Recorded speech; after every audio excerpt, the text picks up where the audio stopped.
जब हम अपने मन को ईश्वर को समर्पित कर दें, बड़ा मुश्किल काम है। मन अर्पण करना बहुत मुश्किल काम है।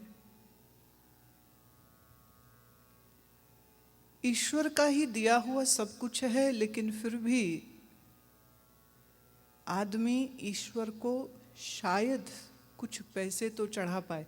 अब देखो, ऐसे तो सीधे परमात्मा कहाँ है? सब जगह है। तो फिर कहाँ चढ़ाए?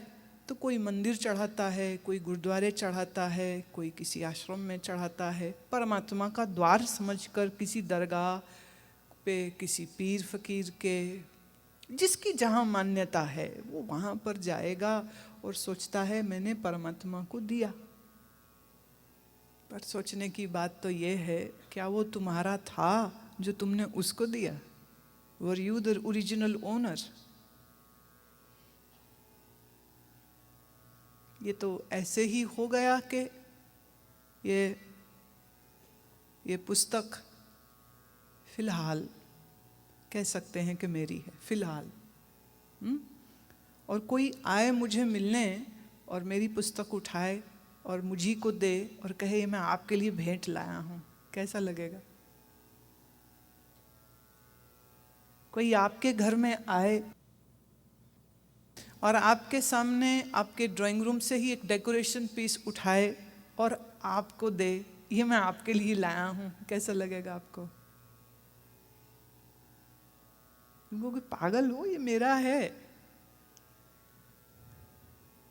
सोचो, सब कुछ परमात्मा का है, लेकिन फिर भी जब हम मंदिरों और गुरुद्वारों में जाकर के कुछ चढ़ाते हैं तो हम यही तो कहते हैं, ये मैंने भगवान को दिया।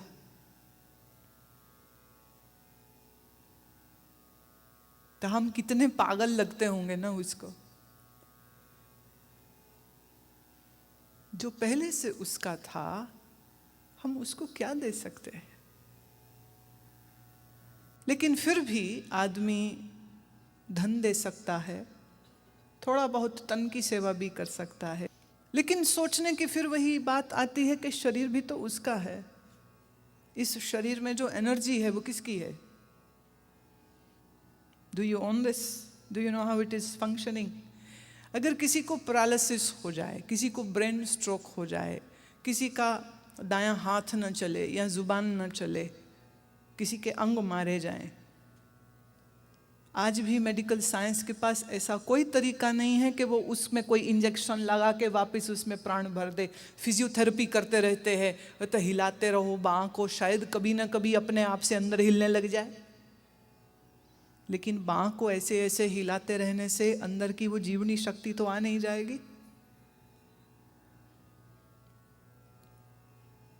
मन ईश्वर को देना बहुत मुश्किल है।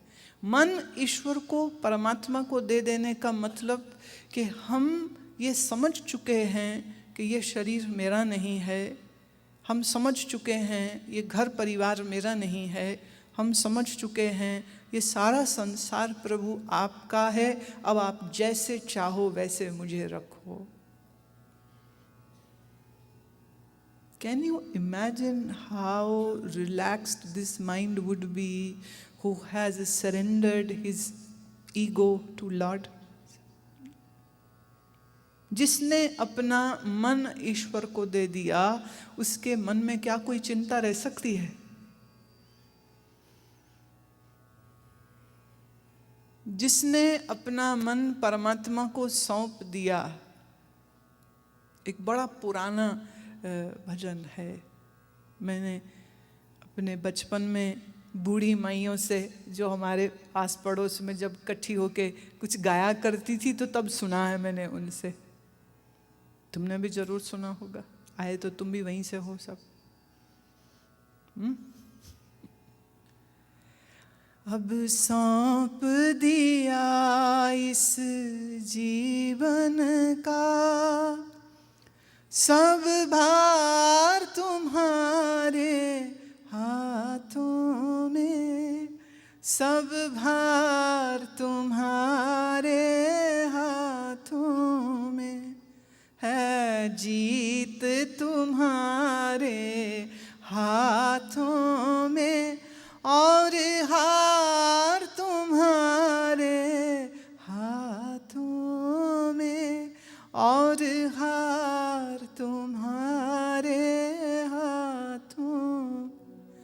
अब सौंप दिया इस जीवन का सब भार तुम्हारे हाथों में, सब भार तुम्हारे हाथों में है, जीत तुम्हारे हाथों में और हार तुम्हारे हाथों में और हार तुम्हारे हाथों में। प्रभु, मैंने सौंप दिया है अपना समस्त जीवन आपके हाथों में, अब जैसे चाहो मुझे चलाओ। And you can't even imagine, you can't even think how easy the life can become once you surrender to Lord.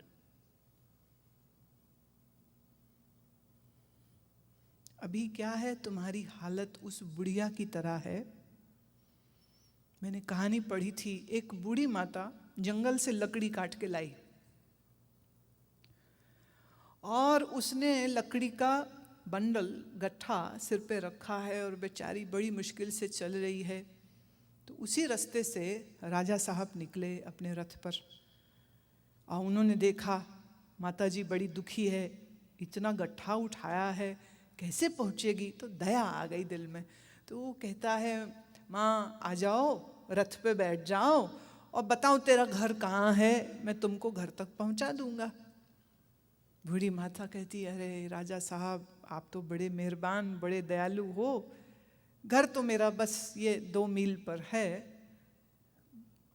बड़ी मेहरबानी। तो वो रथ में बैठ गई।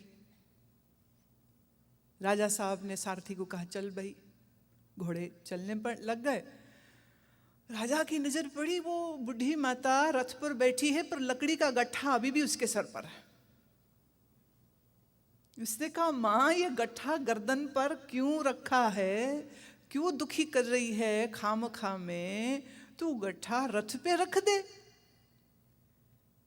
बूढ़ी माता कहती, महाराज आप इतने दयालु हो कि आपने मुझे बैठा लिया, अब मैं अपने गट्ठे का वजन थोड़ी तुम्हारे रथ पे डालूंगी मैं, तो गट्ठा तो मैं सिर पे ही रखूंगी। आपकी इतनी मेहरबानी क्या कम है कि आपने मुझको बैठा लिया है और मुझे घर तक पहुंचा रहे हैं। अब खामखा में ये माता अपनी गर्दन तोड़वा रही है, क्योंकि रथ पर बैठे हुए पर उसका और उसके गट्ठे का वजन तो पड़ ही रहा है।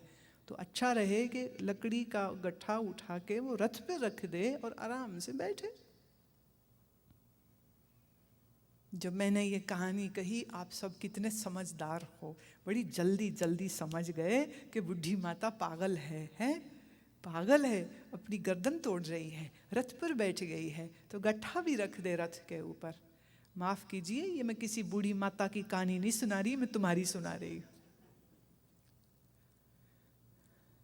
ये तारे सितारे, इनको कौन चलाता है? इस पूरी प्रकृति का कंट्रोल किसके हाथ में है? ये रोज कौन सूर्य को उदय करता है और कौन सूर्य को अस्त करता है? ये कौन पेड़ों पर फूल और फल लगाता है और कौन फसलों में दाने भरता है, कौन फूलों में खुशबुएं भरता है?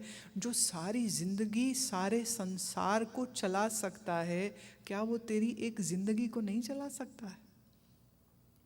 लेकिन आप हो ठीक उस बुढ़िया की तरह, मैं नहीं करूं तो ठीक नहीं हो काम, मैं नहीं करूं तो ठीक नहीं हो काम। तो मैं करके आप अपने मन की गर्दन तोड़ते रहते हो। मन की गर्दन टूटने का मतलब दुख, चिंता, ये कैसे होगा, वो कैसे होगा, ये कैसे होगा, वो कैसे होगा, जिंदगी कैसे बीतेगी, मेरा क्या होगा, फिर मेरे बच्चों का क्या होगा, फिर मेरे रिश्तेदारों का क्या होगा, सबकी फिक्र। और सबकी फिक्र कर कर के अपने मन को दुखी करते हो, अपने शरीर को रोगी करते हो। कौन सी समझदारी है इसमें? हम भक्त या संत किसको कहते हैं? हम भक्त या संत उसको कहते हैं जो अपने मन को ईश्वर के अर्पित कर देता है, मतलब मन दे दिया परमात्मा को। मन मतलब है विचार, मन मतलब है सोच। तो सोच और विचार का केंद्र बना दिया परमात्मा को, और उसने अपनी जिंदगी को बुद्धि से जीना शुरू कर दिया है। Now, these are two different things. बुद्धि से जीना एक अलग चीज है और मन से जीना एक बिल्कुल अलग चीज है। बुद्धि से जीने का मतलब क्या है? बुद्धि से जीने का मतलब है विवेक से जीना, to live with wisdom. You always have your wisdom with you. आप बिना विवेक के कुछ नहीं करते हो। आप हर काम बड़ी समझदारी से करते हो। Now, how do we know we have wisdom or not? हमारे पास बुद्धि है या नहीं है, इसका पता कैसे चले? देखिए, मैं एक बात पहले समझा दूं। एक आदमी सोचता है मैं हिंदुस्तान से अमेरिका आ गया, मैं देखो कितना अक्लमंद हूं। मैंने यहाँ आके अपने आप को सेटल कर लिया, देखो मैं कितना अक्लमंद हूँ। मैंने इतना पैसा बना लिया, देखो मैं कितना अक्लमंद हूँ। लेकिन माफ कीजिए, this is just your survival instincts, this is just your maintenance instinct. ठीक ऐसे ही जैसे नॉर्थ पोल में रहते पोलर बियर्स पूरी गर्मी के ये 4 महीने खाते रहते हैं, खाते रहते हैं, खाते रहते हैं, खाते रहते हैं, खाते रहते हैं, अपने शरीर में वो फैट बढ़ाते रहते हैं, चर्बी बढ़ाते रहते हैं। क्यों? जब 6 महीने बर्फ पड़ेगी और उन 6 महीनों में उन्हें खाने को कुछ नहीं मिलेगा, तब उनके शरीर में इतना फैट होगा जिससे उनको भूखमरी का सामना नहीं करना पड़ेगा। और जब वो 6 महीने के लिए सो जाएंगे तो उनका शरीर अंदर के इस फैट, अंदर की इस चर्बी के साथ जीवित रहेगा।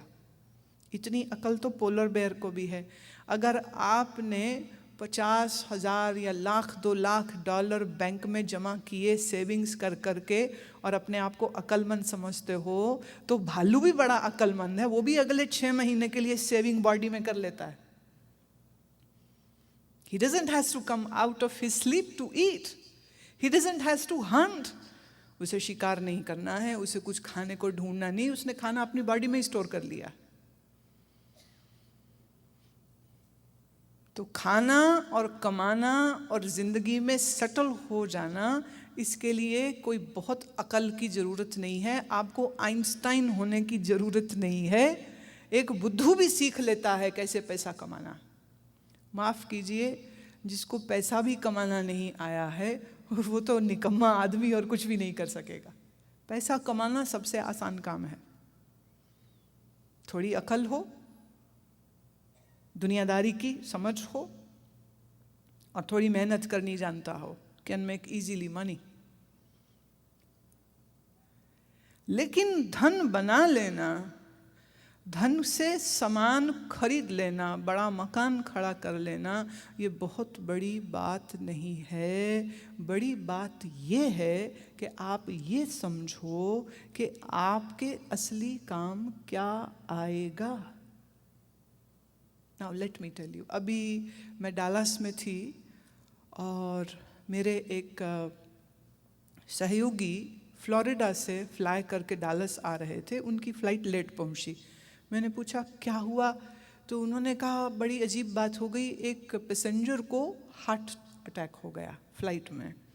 और कहते बीच रास्ते में फ़्लाइट न्यू ऑरलियंस उतारनी पड़ी और हम लोग डॉक्टर 3-4 थे उस फ्लाइट में, तो सब कोशिश कर रहे थे उसको बचाने की। ऑक्सीजन थी क्राफ्ट में, तो ऑक्सीजन लगाई और दवा दे करके जैसे तैसे।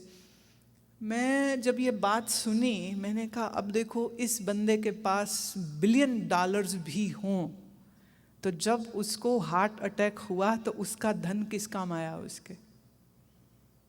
और वो अपने किसी बिजनेस टूर पे है तो फैमिली साथ में नहीं है, तो फैमिली भी क्या कर सकती। और मान लीजिए अगर उसकी बीवी और उसके बच्चे और उसका सारा स्टाफ भी उसके साथ होता, लेकिन जब उसको हार्ट अटैक हो रहा था, उससे क्या उसकी बीवी बचा लेती कि उसके बच्चे बचा लेते उसको। इंटरेस्टिंग थिंग, दिल्ली में मेरी पहचान में एक डॉक्टर थे जो कैंसर के स्पेशलिस्ट थे।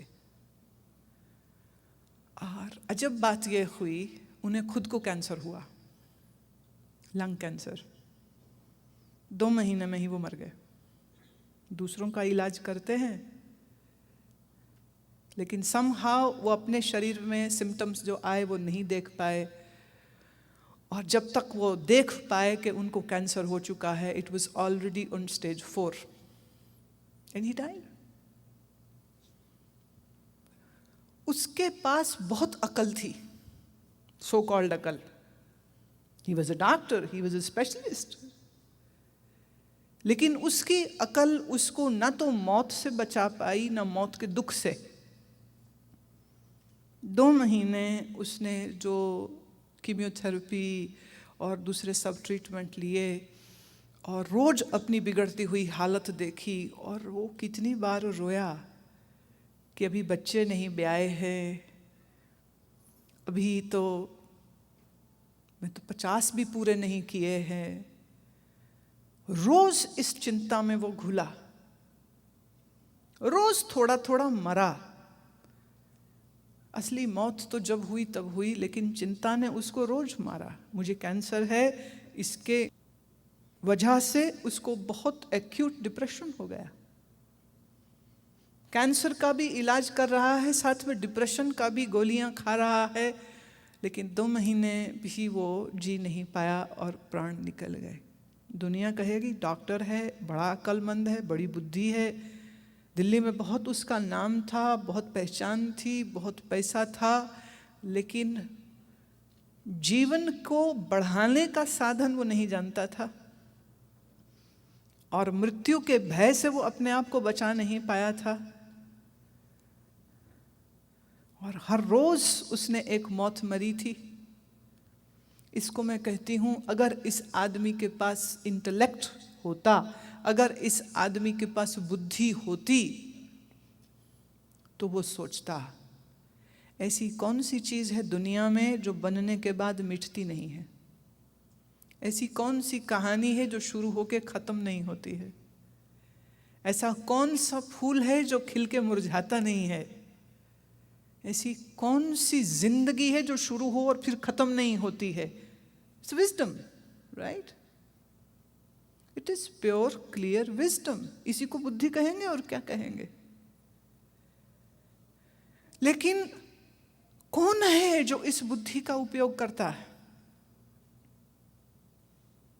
पुराने बुजुर्ग लोगों के मुंह से मैंने ये बात सुनी कि जब वो किसी से बिछड़ते, दूर जाते, तो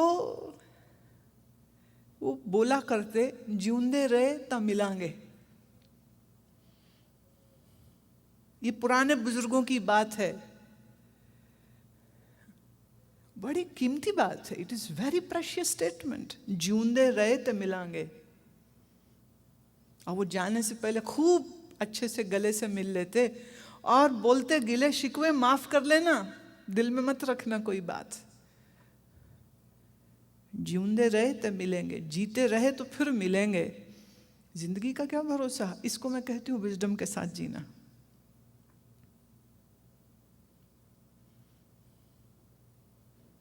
होशियारी इसको नहीं कहते हैं कि आपने कितना पैसा बनाया। होशियारी इसको भी नहीं कहते हैं कि आपने कितना बड़ा घर बनाया। होशियारी इसको कहते हैं कि जिस घर में आप रह रहे हो, उस घर को रोज तुम देखते हो और रोज अपने आप को कहते हो, कितने दिन रहूंगा इसमें।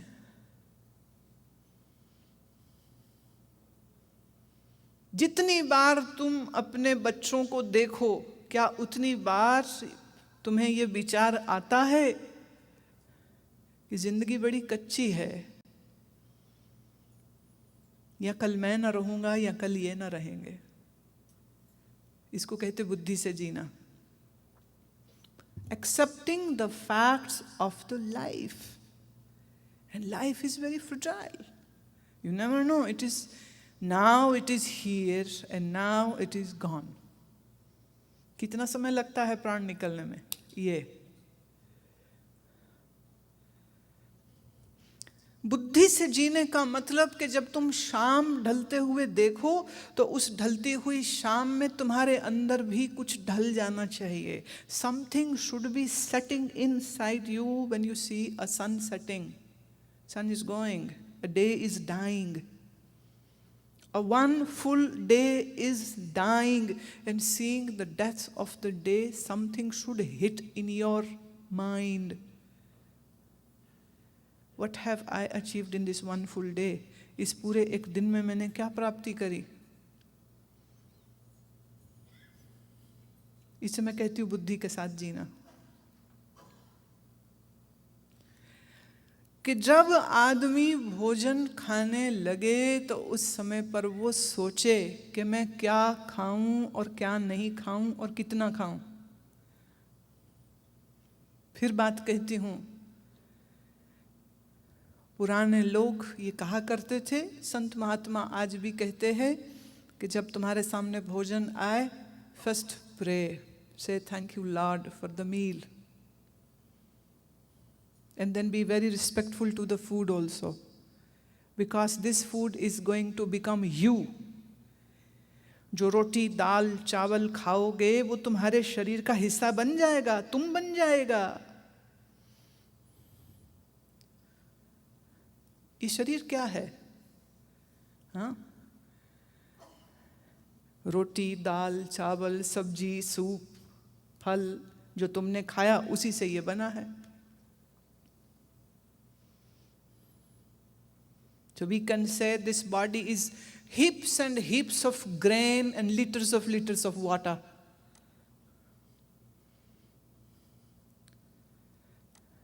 अगर ये बात समझ नहीं आए तो एक काम करो, खाना पीना छोड़ दो. अब अगले कुछ दिन ना खाओ ना कुछ पियो. वो महिलाएं एक दिन के लिए रखती ना करवा चौथ व्रत, तुम परमानेंट रख लो. ना कुछ खाओ ना कुछ पियो. 4 दिन में चक्कर आने लग जाएंगे, डिहाइड्रेशन हो जाएगी, फैट अंदर होता है तो उसके बलबूते पर अगले 20 दिन भी कुछ नहीं होगा. थोड़ी वीकनेस हो जाएगी, थोड़ी बेहोशी रहने लग जाएगी. 25वें दिन तक आते आते हार्ट सिंक होने लग जाएगा, बीपी डाउन आने लग जाएगा. और अगर 1 महीना निकल गया, 2 महीने निकल गए तो तुम्हारा वजन कम होता चला जाएगा. Fat, because the body begins to eat inner fat. वो अंदर के उस फैट को खाना शुरू कर देती. Body begins to eat its own body. और 3 महीने में आते आते छुट्टी हो जाएगी. सबसे लंबा उपवास बिना पानी और बिना जल का 2 लोगों ने अभी तक इंडियन हिस्ट्री में रखा है. एक कहा गया है मीरा के लिए, वो 84 दिन तक, for 84 days she never ate anything, she never took a sip of water. और भगत सिंह, शहीद Bhagat Singh, he remained without water and without food for good 85 days. And they both survived. They were very frail, they went very weak, true, but they still survived. लेकिन इससे और ज़्यादा दिन हो जाते तो शरीर बस हो जाता. हमारा देह क्या है? अन्न पानी का बना हुआ है. तो जिस समय आप अन्न खाने बैठते हैं, जिस समय आप खाना खाने बैठते हैं, उस समय पर ये बुद्धि, ये इंटेलेक्ट तुम्हारी काम करनी चाहिए. What should I eat and what should I not eat, what is good for me, what is not good for me. For example, एक चीज़ मैंने यहाँ पर बहुत देखी, वो ये है कि लोग शाम के खाने में बहुत देर कर देते हैं. शाम के बाद अगर आप छाछ या लस्सी पीते हैं तो आपके शरीर में कफ बढ़ता है. तो आपको अर्थराइटिस या एस्थमा या ब्रीदिंग प्रॉब्लम्स या साइनस या माइग्रेन्स होने शुरू हो जाएंगे अगर आप लंबे समय तक इसी तरह दही और छाछ शाम के बाद खाते पीते रहेंगे। But people don't understand. वो स्वाद लगता है ना, आने दो। स्वाद लगता है तो कुछ भी खा लो, विचार नहीं करते। तो अपनी सबसे पहली बात इस एक बात को समझिए। नंबर 1, ये शरीर आपका नहीं है। You are not owner of this body, are you? अगर आपको ऐसी कोई खुशफहमी है कि आप इस शरीर के मालिक हो, तो हम अभी एक एक्सपेरिमेंट करेंगे, आपको मतलब करवाएंगे, जिससे ये साबित हो जाएगा कि आप शरीर के मालिक नहीं हो।